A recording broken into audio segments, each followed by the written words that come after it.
O título 5º diz: das funções essenciais da justiça.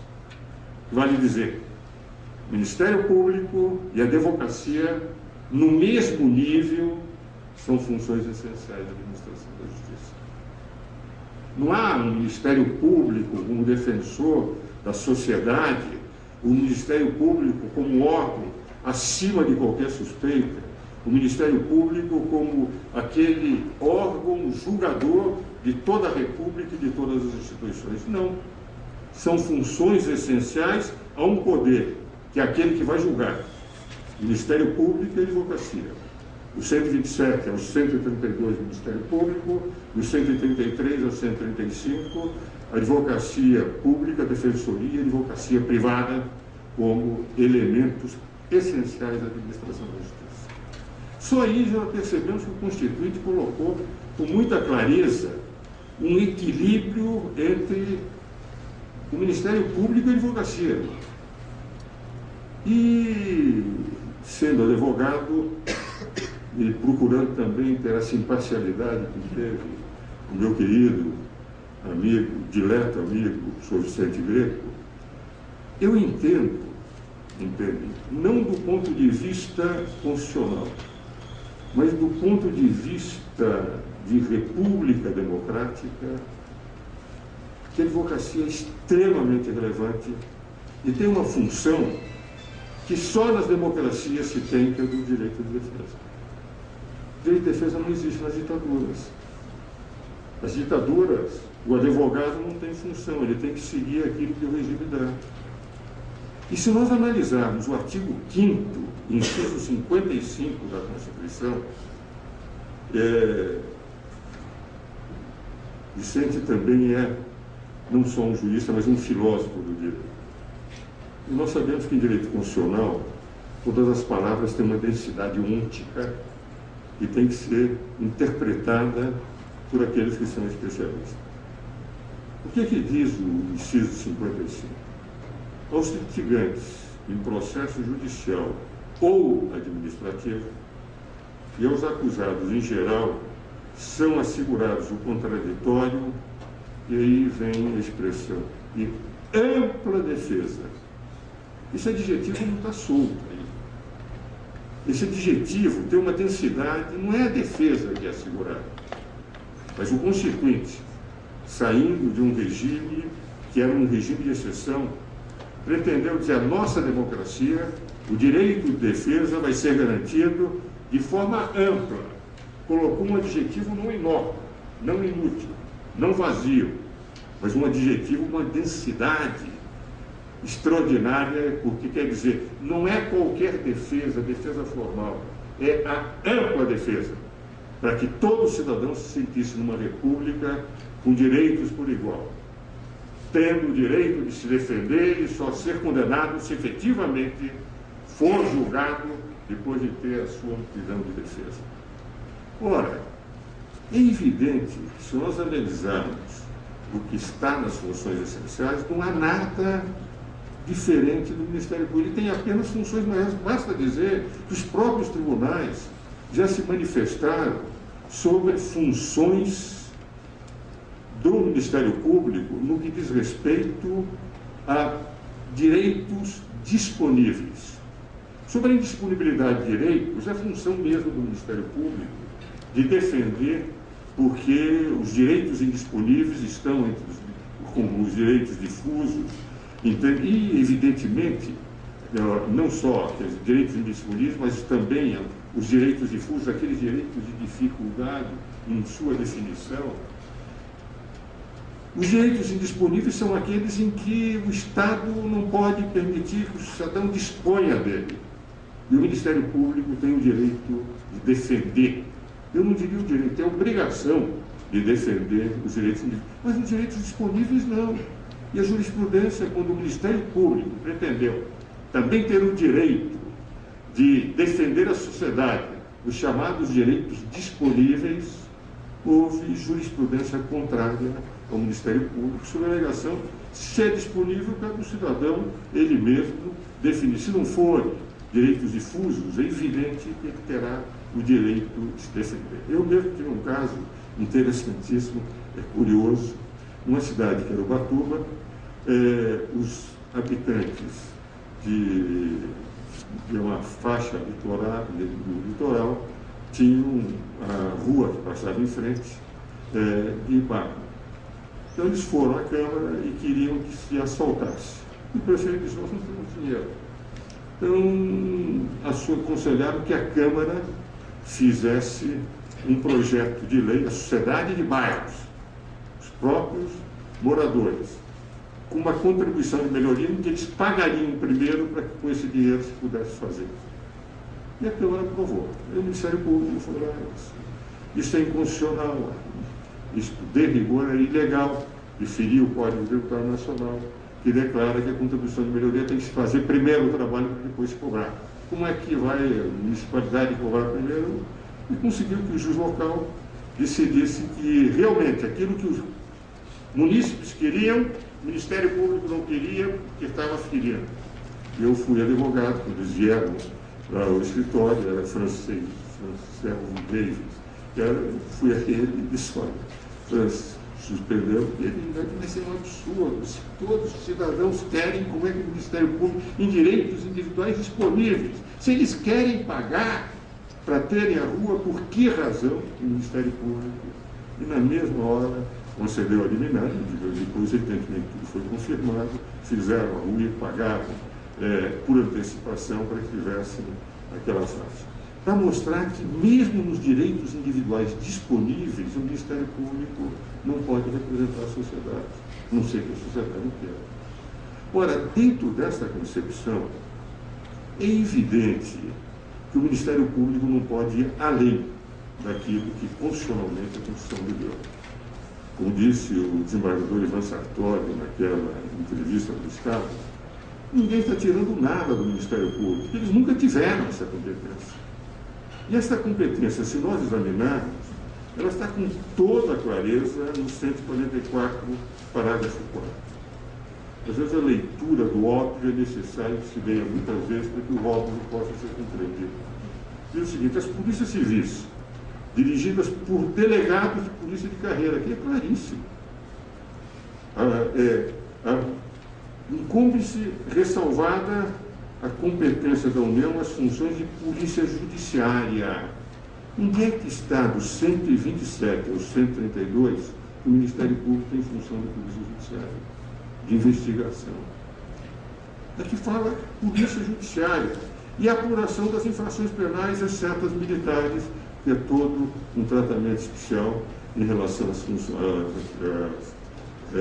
infrações militares, os tribunais militares, para o Estado das polícias militares e o Superior Tribunal Militar das polícias e as regiões de circunscrições para as infrações militares. Ora, se com clareza diz que a apuração, onde está na Constituição a competência que eles se atribuem?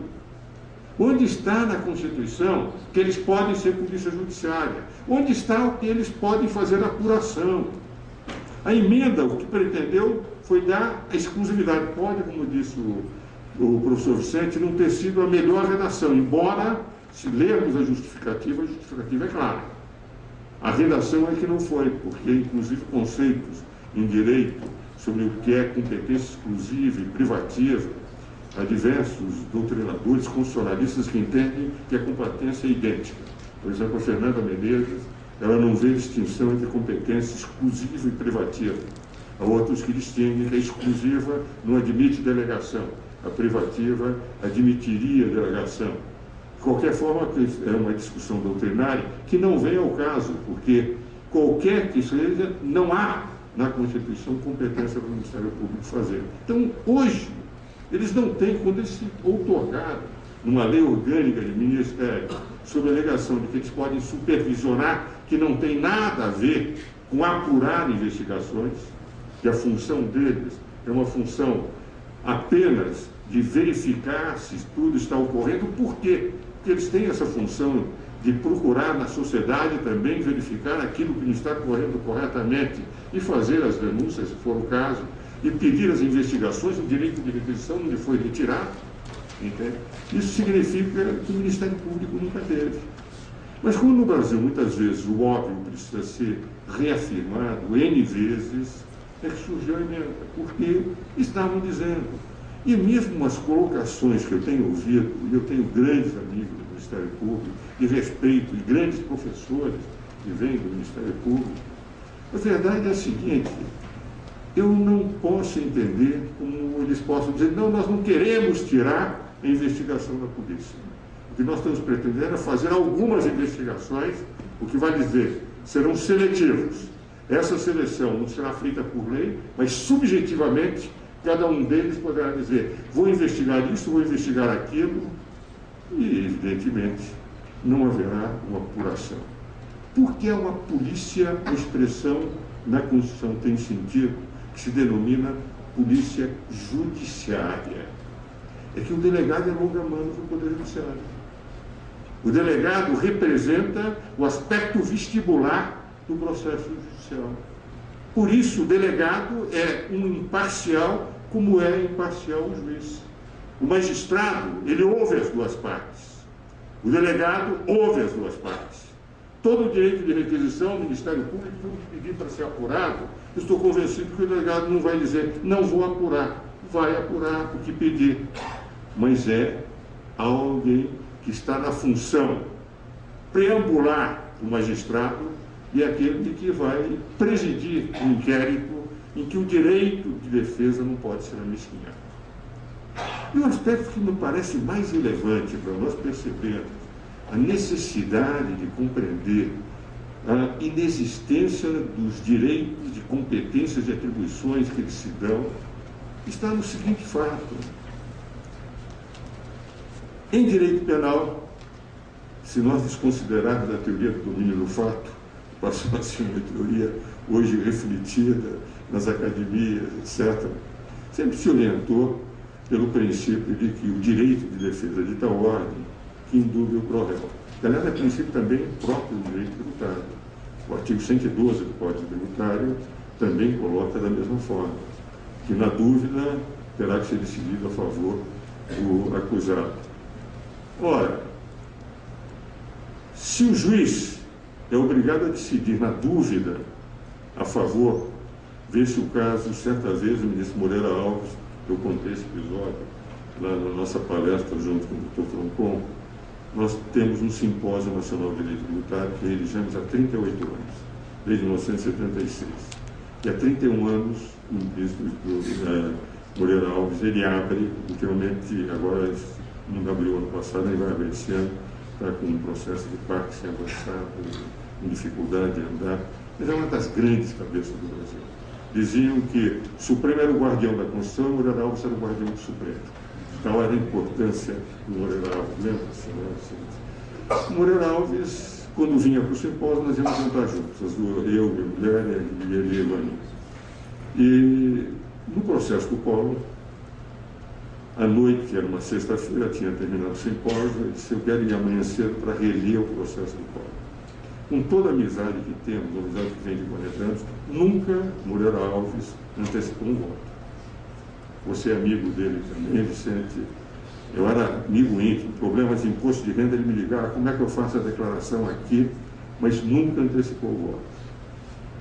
Daí, quando fui deitar com a Ruth, com minha mulher, disse, Ruth, ele vai absolver o Collor. Eu disse, como é que você diz isso? Minha mulher, minha colega de classe, começamos a namorar em 1953, são 60 anos de namoro, entramos juntos na faculdade, e ela também entende direito. Como é que você diz isso? Ele nunca avançou voto nenhum. Ele disse, olha, se o Moreira Alves vai reler o processo, ele não encontrou nada. E não deu outra. Na dúvida, com tudo aquilo, ele absolveu o Collor e o Supremo, por causa do princípio de falta de nexo causal, indúbio pro réu. Agora, o membro do Ministério Público, se tiver dúvida, ele vai agir como um juiz ou ele é obrigado a acusar? É evidente que, na dúvida, se ele está convencido de que é, ele, na dúvida, eu conversei com inúmeros membros do Ministério Público, disse, na dúvida nós não podemos correr o risco até de aparecerem provas mais tarde e dizerem que nós prevaricamos. Na dúvida nós temos que acusar, depois o juiz ele vai decidir. Entende? Ora, como alguém que, na dúvida, é obrigado a acusar, pode presidir um inquérito em que ele vai ser parte e juiz ao mesmo tempo, evidentemente reduzindo os direitos da advocacia. Lembro-me de um acórdão em que foi relator o ministro Carvalho Veloso, e nesse acórdão em que se discutia o direito do Ministério Público de quebrar o sigilo bancário. Eles diziam, se o juiz pode definir a quebra do sigilo bancário, a nós cabe também o direito. E o Carlos Mário Veloso disse, eu considero extremamente relevante a função do Ministério Público, mas é parte, não é juiz. Só nós, imparcialmente, é que podemos, averiguando as provas, definir se pode ou não se pode quebrar. E não deu o direito de quebra do sigilo bancário, permitindo, no máximo, a solução em relação ao próprio poder público, quando está em expulsão regular de pessoas, e mostrando as restrições nessa decisão do Supremo. Então, o que eu queria trazer para a reflexão, vi que o meu tempo já estourou, é de que, constitucionalmente, quando se fala em polícia judiciária, quando se fala que esta é função de apuração, já se tem todos os direitos e o Ministério Público não tem direito nenhum.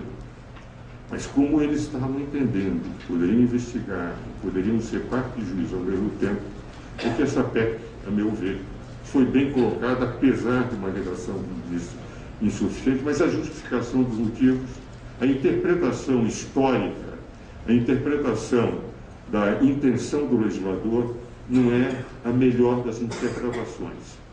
Tem que ser unida a outras interpretações, mas é uma interpretação importante para saber o que pretendeu o Constituinte. E eu defendi nesses comentários com o Celso que efetivamente a lei é sempre mais inteligente que o legislador. A lei, quando se interpreta, a intenção do legislador não é tão importante, porque eu tenho que ler a lei em contexto. Mas eu defendi a tese, como constitucionalista, eu fui titulado de Direito Constitucional na nossa universidade, na Universidade de Mackenzie, éramos os dois titulares, o Paulo Lendo e eu. Quando me aposentei em 92, fui dizer, então, aos meus 78 anos, quando eu olho para essa plateia, eu percebo que eu estou falando um elemento troglodita do direito passado. Mas eu defendi a tese o seguinte, a lei é mais inteligente que o legislador. O intérprete tem que interpretar a lei independente da vontade do legislador. Mas a Constituição não é mais inteligente do que o Constituinte. Porque na lei eu tenho todo o sistema anterior em que eu vou inserir a lei. Por isso a vontade do legislador ela tem que ser interpretada no contexto. Só que na Constituição, o Constituinte é aquele que representa o povo. Não há um elemento anterior ao Constituinte. É o Constituinte que apresenta a vontade que se pretendeu colocar lá. Então, a interpretação de um texto constitucional exige, na verdade, uma consideração muito maior à vontade do legislador, à vontade do Constituinte, porque não há um antecedente, como existe no direito normal. Kelsen defendia a norma fundamental, que era uma norma, uma categoria ontológica, uma teoria anterior à primeira lei, que seria a norma constitucional, mas, na verdade, do ponto de vista estritamente jurídico, não filosófico, o antecedente do Constituinte é a vontade do Constituinte. O antecedente da Constituição é a vontade do Constituinte. Então, só para terminar, eu estou absolutamente convencido de que a lei, a Constituição como está, não dá nenhuma atribuição ao Ministério Público, mas a reiteração, a partir da vontade, que está bem explícita na exposição de motivos, embora com uma certa insuficiência redacional, a PEC 37, ela deve ser mantida para deixar bem claro ao Ministério Público que a função deles é extremamente relevante, mas eles são sempre parte e não são juízes. E quem representa os juízes no inquérito policial são os delegados de polícia. É o que eu tinha a dizer.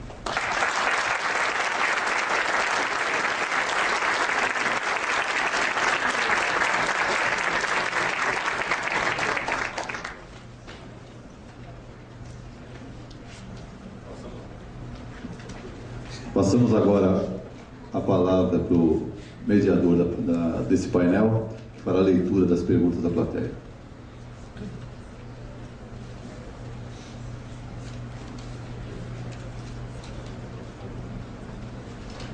Eu gostaria de iniciar com uma pergunta minha mesmo, antes dos demais, vou dirigir aqui para o professor Vicente Greco.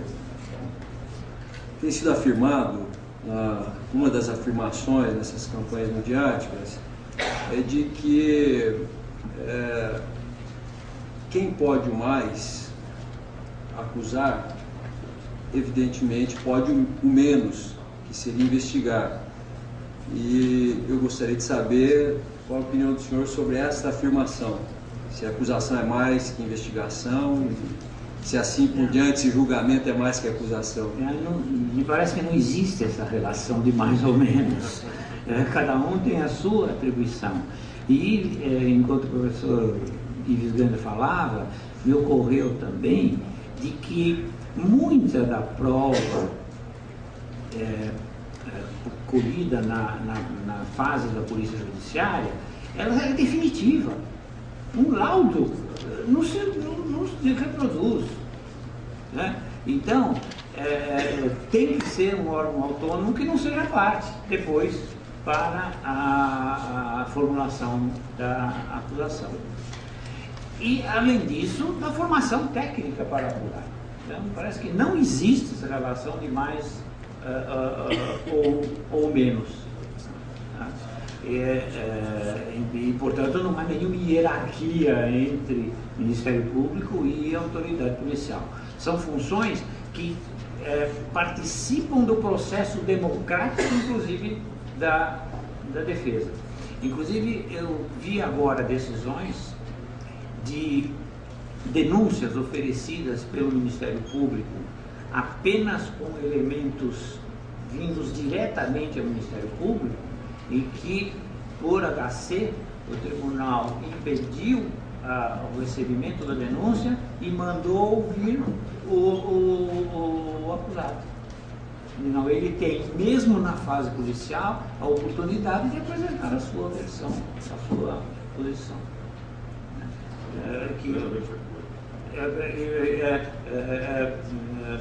Porque a acusação pura não tem justa causa, que foi a grande conquista que José Frederico Marques trouxe para nós no Brasil.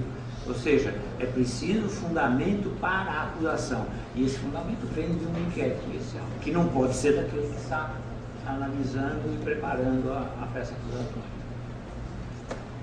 Muito bem, obrigado, professor.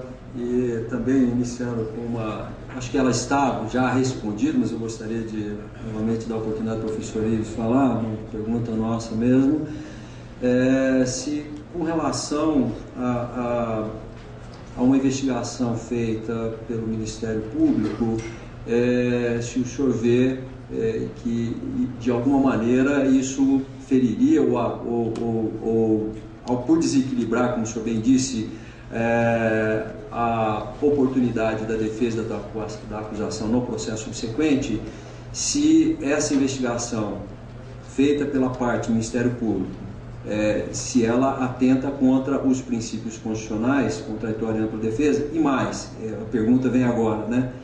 Se atentando contra princípios fundamentais que estão no artigo 5º, cláusula pétrea, se poderia ser alterado por uma outra PEC para dar poderes de investigação para o Ministério Público?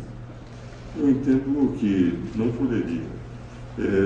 As cláusulas pétreas na Constituição estão nos artigos 60, parágrafo 4º, eles são autonomia de voto secreto, forma republicana, separação de poderes, direitos individuais. Os direitos individuais são cláusulas pétreas.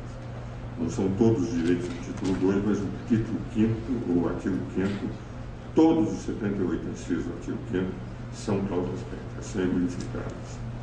É evidente, no momento que eu elimino um direito, e o artigo 5º, inciso 55, fala em processo administrativo e judicial, eu explico também que processo administrativo é lato sensu daquele que é feito, por exemplo, uma investigação judicial ainda se faz no âmbito, portanto, o Poder Executivo, ele tem características constitucionais de um processo administrativo, e a ampla defesa é assegurada no processo administrativo e judicial, é a dicção do inciso 55, a evidência, se pula uma etapa, já se faz diretamente. Se nós fizermos a investigação, demos chance à colocação, bem, e é isto que o professor Vicente Greco disse, em habeas corpus, em que nós não vamos ouvir, não vamos permitir, queremos saber se esse direito de defesa. E eu entendo que se vier uma PEC que pretenda reduzir a ampla defesa, não existe uma semi-ampla defesa na medida em que se tira o direito de defesa que é dado ao advogado. Pode dizer, a meu ver, seria uma cláusula PEC, a cláusula da ampla defesa assegurada a todos os jurisdicionados em processo administrativo, se houvesse uma jurisdição administrativa, mas certamente aos jurisdicionados no processo judicial. Eu entenderia, e nesse sentido, defenderia com tranquilidade que é uma cláusula PEC de ampla defesa e não se pode ser amesquinhada por PECs que pretendam retirar forças da ampla defesa. Obrigado, professor. Bom, vamos adiante aqui. São várias as perguntas, relembrando que aquelas que não puderem ser respondidas por questão de tempo, e aí tem um pequeno problema aqui que, na verdade, a gente acabou, as perguntas não tem um endereço eletrônico, mas eu peço, depois a gente deixa as perguntas que não forem respondidas, se quiserem anotar, no e-mail fica à disposição. Tá bem. Pode mandar. Ou passar o endereço eletrônico no verso, que aquelas que não puderem ser respondidas, aí a resposta seria encaminhada por meio eletrônico. Ou pode mandar diretamente, se quiser. Tá, muito bem, então. Então, divulgaremos o e-mail dos professores assim que concluirmos essa etapa. Temos uma aqui para o professor Vicente. Vamos começar pelas mais curtas. Explique a afirmação, por favor, de que o inquérito policial é dispensável. Não me parece que eu tenha dito que seja dispensável. É que é da tradição do processo penal brasileiro e que o Ministério Público possa oferecer a denúncia com peças de informação. Né? Peças de informação. Agora, como exatamente a conquista, a partir, como eu disse, da doutrina de José Frederico Marques, desde a década de 1950, da justa causa, ele é indispensável quando há necessidade da formação da justa causa. Agora, essas peças de informação têm que assegurar a ampla defesa. E tanto que eu dei o exemplo de casos em que o Ministério Público recebe todo um material, por exemplo, do Tribunal de Contas. Né? Então, o Tribunal de Contas apurou lá um eventual possível desvio de prefeito ou de algum funcionário. E manda direto para o Ministério Público, e o Ministério Público estava querendo denunciar direto.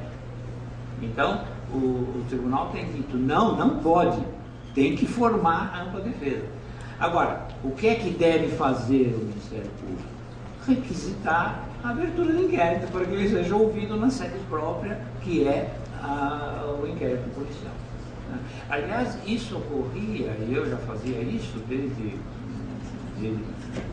ingressei no Ministério Público, na queixa-crime, quando entrava com uma queixa-crime com uma visão absolutamente unilateral, que era a visão do querelante. Requeiro a remessa à polícia para que se instaure um inquérito policial, inclusive para que se ouça o querelado, para que se tenha a formação de uma opinião delicti, que também faz parte da ampla defesa. Ou seja, mais um órgão diferente, segundo aquele princípio de que a mesma pessoa, o mesmo órgão, não pode exercer a mesma função dentro dos trâmites da persecução penal. Obrigado, professor. Passo agora a próxima para o professor Ives Gamba. Permitir que o Ministério Público, além de exercer o papel de órgão de acusação do Estado, também investigue crimes, não concentra muitos poderes em um só órgão de Estado? Eu estou convencido, e é interessante. Se os senhores examinarem a história. Eu tenho um livro chamado Uma Breve Teoria do Poder, em que eu analiso, enfim, através da história, mais na figura do detentor do poder, como é que o poder foi exercido através da história no livro editado pela revista Tribunais. E é interessante notar, o Ministério Público tem uma grande função nas ditaduras, porque eles são os grandes inquisidores. Eles são os grandes inquisidores. E praticamente não se tem direito de defesa porque se faz a defesa junto a eles. Quando eles vêm analisando sistemas de outros países, por exemplo, na Itália, na Espanha, em que o cidadão ele é membro do Ministério Público e ao mesmo tempo, os sistemas lá não é de uma independência de poder, de uma separação, de uma autonomia semelhante, e mesmo assim, isto muitas vezes objetiva dá mais tranquilidade à própria defensora. Por exemplo, na França, nós não temos propriamente um poder judiciário, nós temos um órgão de administração pública da justiça. A separação do Montesquieu, a França nunca chegou a ter. Ora, nós, na Constituinte, procuramos fazer um sistema efetivamente liberal. Seguimos praticamente o modelo americano, entende? Em relação aos tribunais, em relação aos distribuidores, em relação aos procuradores, que, entretanto, entende? Eles não tiram o direito de defesa ampla, é sempre um juiz aquele que vai dar a palavra final. Foi um modelo que nós seguimos, que, a meu ver, é muito justo, que foi discutido na Constituinte amplamente, que gerou o artigo 2º, os poderes são independentes e harmônicos. O que vale dizer, Poder Judiciário julga, Poder Legislativo legisla, Poder Executivo executa, e há delegações constitucionais de Poder Legislativo na lei delegada, na medida provisória, que é admitido que a própria Constituição deu esses instrumentos de exceção, alguma normatividade ao Poder Judiciário em algumas matérias, também de natureza constitucional, mas fora aquilo que está na Constituição, não se pode, evidentemente, criar por legislação internacional poderes que, evidentemente, não tem. Então, o Ministério Público, efetivamente, não pode fazer mais do que aquilo que está das 127 a 132, e nisto não está nenhum poder de investigação. Obrigado, professor. Tem uma aqui, bom, tem algumas, a gente está indo para o final, já estamos no meio de 10 agora. Deixa eu consigo. Algumas perguntas são longas, deixa eu tentar sintetizá-las.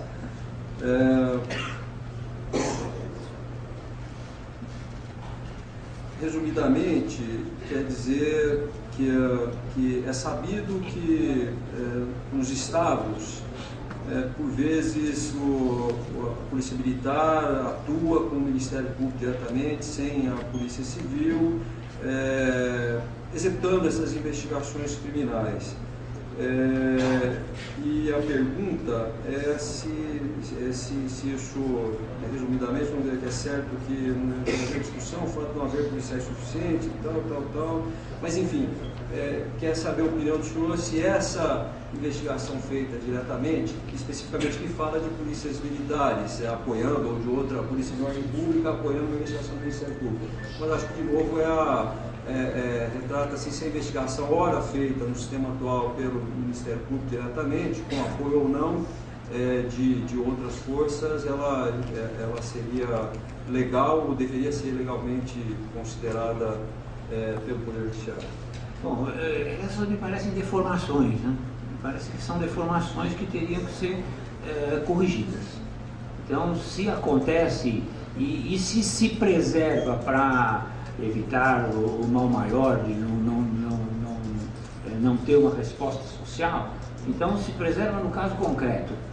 E é o meu grande pavor, o meu grande medo de um caso concreto, pontual, necessário naquele caso, se torne tese. Eu diria assim, aqui está o presidente do sindicato, o delegado da Polícia Estadual, do Problemão. Eu fiz um parecer até para o sindicato, porque houve uma instrução da Secretaria de Segurança dizendo o seguinte, que as polícias militares poderiam abrir boletins de ocorrência. E até o termo de circunstancial de terceiro. Então, que é absurdo. evidente, eu mostrei, isso não é possível. Não de constitucionalidade, que é indireta, mas de uma ilegalidade evidente. Aliás, foi um parecer que dei para o sindicato. Se há essas distorções, tem que ser corrigidas. Porque ilegalidade, uma vez, fui meu sócio no escritório, um ex-ministro do Supremo e juiz da Corte Real, Francisco Rezende. E quando ele era ministro Supremo, uma vez eu estava assistindo, ia ter uma citação oral, e ele estava decidindo um caso penal anterior, e discutia-se inconstitucionalidade. Ele dizia o seguinte: fumus boniuris, é tão grande nesse caso, que eu não consigo vislumbrar o rosto dos ministros que estão à minha frente. A fumaça. E nesse caso, a fumaça do corpo direito é tão grande que é manifesta ilegalidade e tem que ser por isso. Muito obrigado. Vamos fazer as duas últimas e depois abriremos aí para uns 5 minutos para cada um dos professores ilustres fazer suas considerações finais. Para o professor Vicente, então, se há necessidade de alteração constitucional para afirmar que o poder de investigação deve ser exercido pelas polícias judiciárias, considerando que em julgamento em curso no Supremo Tribunal Federal, que se discute esta temática, há já votos proferidos pelos eminentes ministros no sentido de uma outra interpretação da Constituição da República, no sentido de que seria possível a investigação pelo Ministério Público. Então, resumidamente, apesar da posição dos senhores, a posição do Supremo, em votos mais recentes, de seus eminentes ministros, tem, pelo menos em parte, admitido a investigação. Então, se seria, nesse cenário, necessária uma emenda constitucional para esclarecer de uma vez por todas. No plano substancial, como disse o professor Ives Grande, eu acho que não haveria necessidade, mas é como se fosse uma interpretação autêntica, né? Ele mesmo está interpretando no sentido de que não é permitido. E, no meu entender, bastaria regulamentar o inciso 7º, o que é essa função externa, esse controle externo, que não é a investigação. E para o professor Ives, e além disso, a última pergunta, né, uma pergunta bem sintética, que se diz: a investigação sucedida no inquérito civil, ela se equivale à investigação criminal, em termos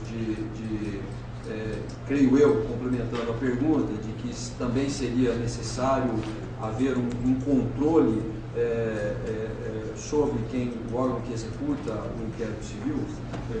Aí eu tem que se compreender o seguinte: quer dizer, qual é a função da polícia? A função da polícia, evidentemente, em matéria de direito penal, prevenir crimes, investigar crimes, apurar crimes, e isso é polícia judiciária. Em relação ao processo administrativo, por exemplo, todos os processos administrativos das corregedorias dos diversos estados, entende, dos diversos departamentos, os senhores devem ter uma corregedoria aqui na polícia, não sei se é nacional ou estadual, ou aqui regional, mas que representa tudo isso é feito no campo da administração. Enquanto ainda estamos na parte de infrações, eu não vejo, por exemplo, o Ministério Público do Trabalho, ele vai investigar se as condições de trabalho de um determinado local é correto, por exemplo, na exploração de petróleo, para verificar as condições do trabalhador. Estão fazendo no campo, no máximo pode haver infrações. Quando entra no campo delituoso, quer dizer, no campo do direito penal, é que o Ministério Público já não pode mais fazer. A investigação civil de infrações, essa pode ser feita até por membros não do Ministério Público, corregedorias que fazem atos, processos administrativos, etc. São funcionários que são a definir-se. Então, teria que se definir o que é infração administrativa, que não estaria no campo da Polícia Judiciária, e aquilo que efetivamente é a função da polícia. A polícia tem uma função de prevenir delitos ou apurar delitos. E aí, essa função é exclusiva do delegado. Finalizando então, professor Vicente Greco, aí os 5 minutos para suas considerações finais. Bom, apenas para reiterar os meus cumprimentos à Superintendência da Polícia Federal de São Paulo, na pessoa do Dr. Roberto Toncon Filho, por propiciar esse debate, esse esclarecimento de ideias em temas de importantíssima relevância. E, então eu quero usar um pouquinho mais. O inquérito civil para ação civil pública é um desastre. Realizado pelo Ministério Público é um desastre. Precisaria de um outro órgão para fazer o inquérito civil, para que depois fosse remetido ao Ministério Público. Isso foi um erro histórico que talvez nós tenhamos que corrigir. Então, se isto está se revelando impróprio na ação civil pública, com deformações de promoção de ações civil públicas abusivas, imagine isso na área penal. Quando é da tradição e da cultura brasileira, o órgão próprio que era a Polícia Judiciária de realizar o inquérito policial. Isso é inteiramente de acordo, que as ações civis, inclusive, nem são de competência exclusiva do Ministério Público. Qualquer ONG com mais de um ano pode estar se revelando um verdadeiro desastre. Eu, como eu disse, alcancei também a idade de poder falar o que eu penso. Bom, então, professor Ives, os 5 minutos para a conclusão. Eu vou descontrair um pouco o ambiente, fazendo o seguinte: nós temos com toda essa campanha de um preconceito aristocrático monumental, no sentido da PEC da impunidade, da PEC da corrupção, como se eles fossem vestais de todos os delegados. Só isso já desqualifica quem faz. E quem precisa atingir, xingar, para pretender dizer que tem razão, no máximo pode ser de uma torcida organizada no campo de futebol. Ele não pode, efetivamente. Então, o que eu queria era contar uma pequena história, que muitos dos senhores já devem ter ouvido, mas que eu acho que talvez possa terminar isso. Vamos mostrar o que é que nós vamos fazer. A história daquela companhia de aviação, que tinha, enfim, poucos aviões, e os passageiros já entravam no avião antes de entrar os que iriam, os pilotos. E quando os passageiros estão no avião, de repente vem uma comissária de bordo, muito elegante, bem vestida, e trazendo pelas mãos um piloto, comandante com óculos escuros. Ele vai e senta, e o passageiro estranhando, ter vindo esse comandante, por que os ossos juntos? Por que ele veio? Disse, não, é que ele é cego. Mas é o melhor comandante que nós temos aqui. Esse passageiro ficou preocupado, mas ficou mais preocupado quando uma outra comissária trouxe o copiloto. E o copiloto também com os discos no braço, sentou. E o passageiro disse, mas e esse também é cego, mas é o melhor copiloto que nós temos. E houve um mal-estar na população, o avião foi taxiado até a pista, daí, da partida, o avião começa a comer pista, e não levanta voo. Quando está chegando ao fim da pista, aquela gritaria dentro do avião, o avião levanta voo serenamente. O comandante, um filósofo, vira para o seu piloto e diz, no dia em que eles não gritarem, eu não sei o que vai ser de volta. Nós temos que gritar contra isso. É a única forma de fazer com que ela finalmente seja garantida.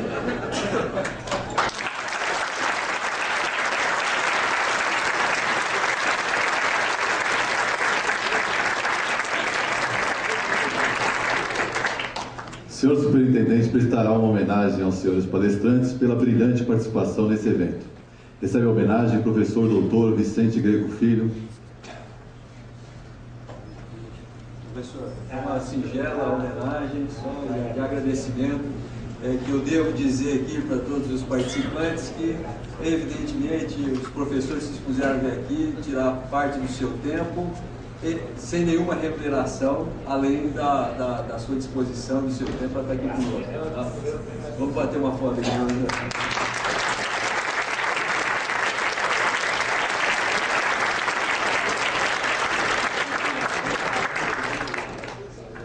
Recebe agora a homenagem das mãos do senhor superintendente, professor doutor Ives Gandra Martins. Da mesma forma, viu? Muitíssimo obrigado.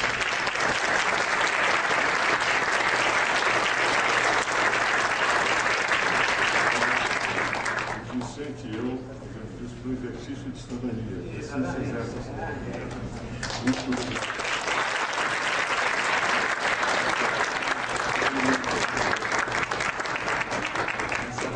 Encerramos o primeiro painel e faremos agora o intervalo para o almoço, retornando às 14 horas.